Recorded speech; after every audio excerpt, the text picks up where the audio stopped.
जय हिंद, जय भारत। मैं हूं रीना सुथार और स्वागत है आप सभी का सैनिक न्यूज विद रीना में।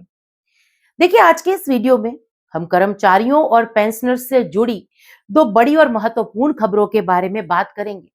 जहां पहली खबर जुड़ी हुई है वेतन बढ़ने के बाद जो अगली वेतन वृद्धि यानी अगले इंक्रीमेंट से, वहीं दूसरी बड़ी खबर है डीए एरियर के भुगतान को लेकर।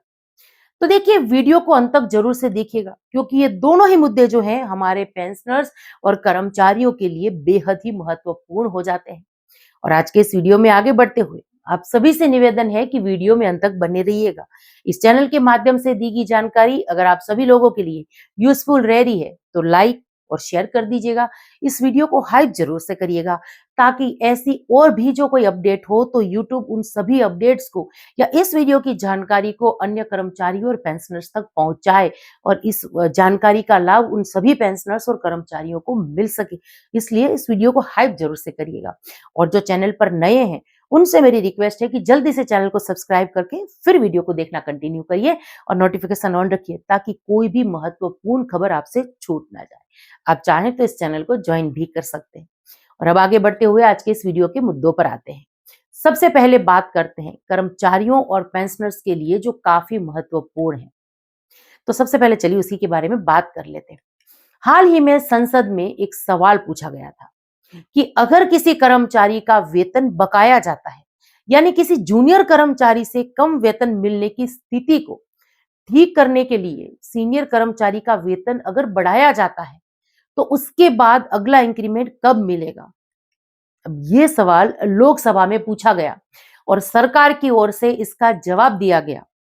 सरकार ने इसको लेकर बताया कि जब किसी कर्मचारी का वेतन पुनः निर्धारित किया जाता है या स्टेप अप करके बढ़ाया जाता है तो अगली वेतन वृद्धि उसी समय मिलेगी जब कर्मचारी आवश्यक सेवा अवधि पूरी करेगा। यानी सीधी भाषा में अगर समझें तो वेतन बढ़ने के बाद तुरंत नया इंक्रीमेंट नहीं मिलेगा, बल्कि जो नियम पहले से तय है उसी के अनुसार ये मिलेगा। सरकार ने यह भी बताया कि 7वें वेतन आयोग के नियमों के अनुसार कर्मचारियों को हर साल इंक्रीमेंट देने की दो तय तारीखें होती है। यहाँ पर पहली तारीख है 1 जनवरी और दूसरी तारीख है 1 जुलाई। यानी कर्मचारी की नियुक्ति, पदोन्नति या वित्तीय उन्नयन की तारीख के अनुसार उसे इन दो में से किसी एक तारीख को वार्षिक वेतन वृद्धि मिलती है। इस मामले में एक और महत्वपूर्ण बात देखिए सामने आई है जिसके बारे में यहाँ पर मैं बात कर रही हूँ। दरअसल इसी विषय को लेकर दिल्ली हाई कोर्ट में भी एक मामला गया था। हाई कोर्ट ने अपने फैसले में कहा कि देखिए, जब किसी वरिष्ठ कर्मचारी का वेतन जो है जूनियर के बराबर करने के लिए बढ़ाया जाता है तो ये सिर्फ वेतन की विसंगति को दूर करने के लिए होता है और इससे उस कर्मचारी की अगली वेतन वृद्धि की तारीख पर कोई असर नहीं पड़ता। यानी अगर किसी कर्मचारी का वेतन बढ़ाया गया है तब उसकी जो अगली वेतन वृद्धि वही होगी जो नियम के अनुसार तय की है। और अब वीडियो में आगे बढ़ते हुए बात करते हैं दूसरी बड़ी खबर की जो कर्मचारियों और पेंशनर्स के लिए कहीं ना कहीं एक राहत की खबर मानी जा रही है।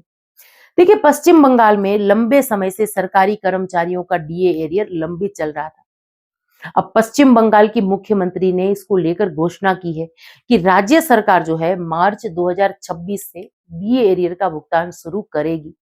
इसको लेकर बताया जा रहा है कि ये एरियर पुराने वेतन ढांचे से जुड़ा हुआ है और इसका फायदा राज्य के लाखों कर्मचारियों और पेंशनर्स और फैमिली पेंशनर्स को भी मिलेगा।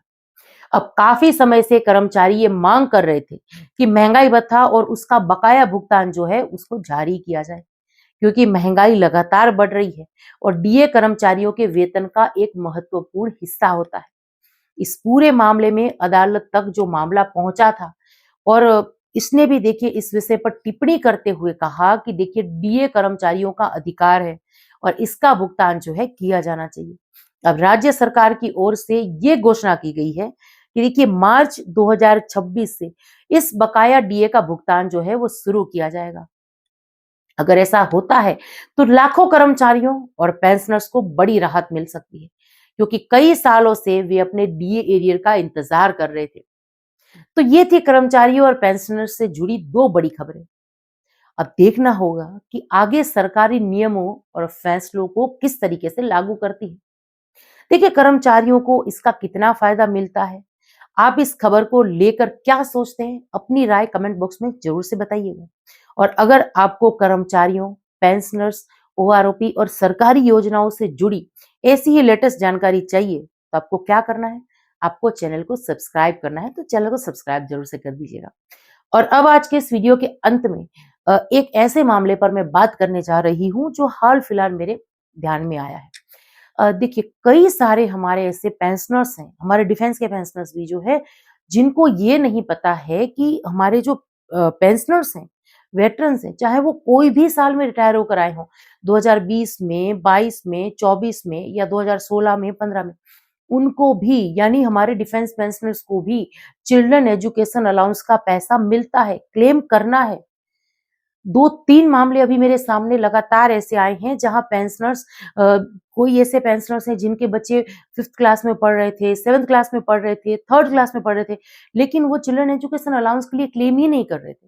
तो क्लेम जरूर से करना है। ये सर्विस पेंशनर्स और फैमिली पेंशनर्स दोनों को लागू है। और इसका जो अमाउंट है वो दोनों के लिए ही सेम है, जिसको भी डबल कर दिया है माननीय रक्षा मंत्री जी ने। वो पीआईबी की एक रिपोर्ट भी मैंने अपने वीडियो के माध्यम से शेयर की थी।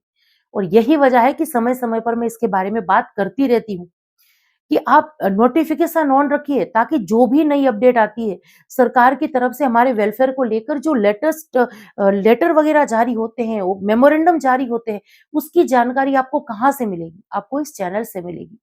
और तभी आप उन मेमोरेंडम उस मतलब लेटर्स का, उस वेलफेयर की स्कीम्स का फायदा ले पाएंगे।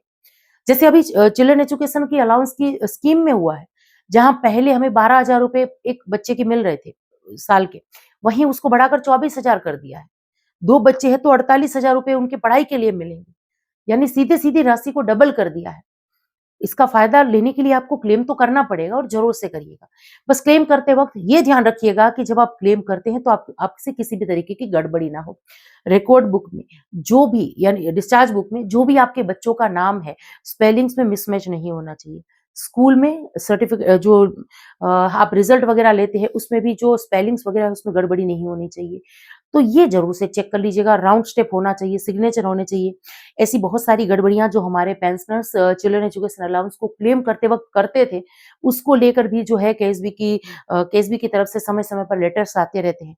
डिटेल में उस लेटर को मैं समझाती हूँ। अगर आप चाहते हैं कि हम इस विषय पर और बात करें कि हमारे जो पेंशनर्स हैं या फैमिली पेंशनर्स हैं, उनको सीईए को क्लेम करते वक्त कौन सी गलतियां नहीं करनी है, तो कमेंट करिए, मैं उस पर भी वीडियो लेकर आऊंगी। और अभी मुझे बहुत सारे कमेंट्स आए हैं कि हमें जो अलग अलग सर्क्यूलर्स हैं उसके बारे में जानना है, तो डिटेल में उसको लेकर वीडियो जरूर से चैनल पर आ जाएगा, उसका इंतजार करिए। पर आज तक के लिए यही खबर थी जिसको लेकर आई थी। अब जानकारी आप सब लोगों को कैसी लगी कमेंट्स के माध्यम से जरूर से शेयर करिएगा। इसी के साथ आज के इस वीडियो से विदा लेती हूँ। जय हिंद।